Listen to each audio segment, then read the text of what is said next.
And one of the things we talk about in the book, we talk about a number of principles of marketing. That's one of the core principles of selectivity and concentration. Definitely. No matter how big a company you are, you cannot afford to spread your resources too thin. You've got to make choices.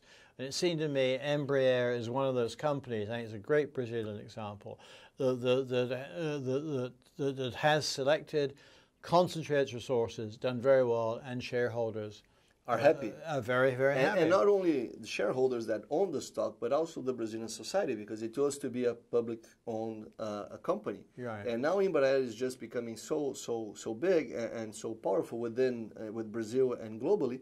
They're hiring a lot of engineers. They're forming a lot of engineers. They're going global. They're having opening, offices all around the world. Sure. So you can see that this transition between a public company, government-led, to a private company also, it's a great example in that sense too. Sure. Because Brazil, we have a lot of big, important global companies like AB, InBev, right?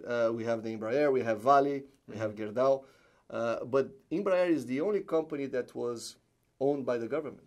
See, I think that's one of the interesting things. We talk in the book a lot about the changing environment. We talk about 3 different environments you've really got to understand. One is the market environment, then the customer environment, and the competitor environment.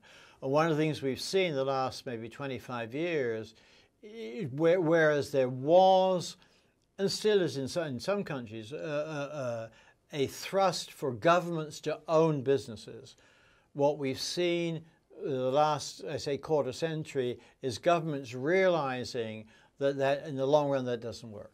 I mean, you see it in Mexico, where Mexico sold off the country sold off Aeromexico and Mexicana. You see it in Brazil with Embraer. It's the same analogy. They're spreading too thin, right? I mean, they should get focused on what they can do best. Well, the government should focus on what the government does best. Yes. And then so the companies can do their focus. And if that works, it works both for shareholders, but it also works for society because it creates jobs. There you go. And on and on. Yeah. Yes.